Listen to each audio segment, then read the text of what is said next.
amazing in your body. And of course, with consistency, which is a very, very important thing, which we have also realized that life changes happen through consistency. So I definitely feel a huge difference. I feel a lot more calm. I feel strong, and I feel like, I'm only depending. When we're doing our practice, of course, I also work out, which is, something that has been a part of my life also, and that is a different kind of taking care of your body with different kinds of exercises.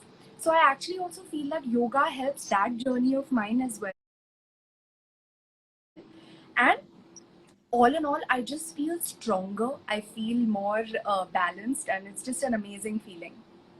Yeah. No, you highlighted that really well, that it's not, it doesn't have to be one or the other, and how you go to realize that actually yoga complements every aspect of your life, even if one is supposed to be doing any other forms of exercises, and in general how it starts to make way into the rest of your life. That's the kind of impact, it starts penetrating into the rest of your life. I Yeah, think that's yeah. what you highlighted really well. Yeah. And also, like, just to say that today, we are in 2021. Okay, now just maybe few years back you would have had a different image of yoga, and now you may see it differently. So is there like a stark difference in how you viewed yoga then versus how you see today? Because you have deepened your practice, you have been at it. So has there been this before after, understanding of what yoga is for you? Definitely, because even my first when I got into yoga, I was very excited. I started looking forward to doing all the complex asanas. I was like, now I'll be able to do a back bend. I'll be able to do a handstand. I'll be able to. So but when the journey started with yoga, I realized that it's not going to happen in one day. It's a process, and that consistency has to be given in the practice, and to show up on the mat and just gently give yourself that time, that it will happen. And more than anything, just be very present in that moment, because at that moment during the practice, through connecting with the breath, moving the body, holding each pose, each asana in those counts, it's amazing.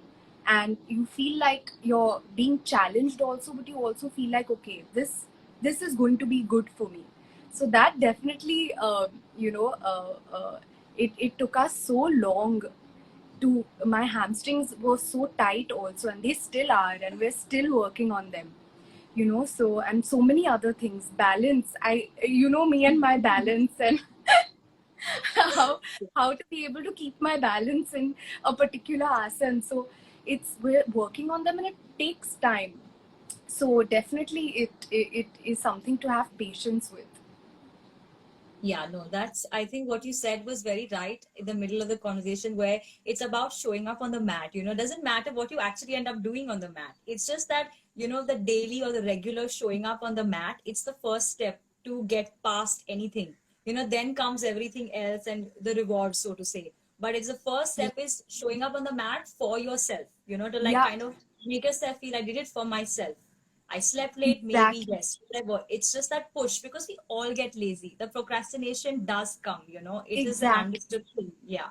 Yeah. Exactly. And it's and as you said, you just said the right thing. It's for yourself. Yeah. It's, the practice is for yourself. It's not to try to do something to look cool. It's a beautiful practice if it's integrated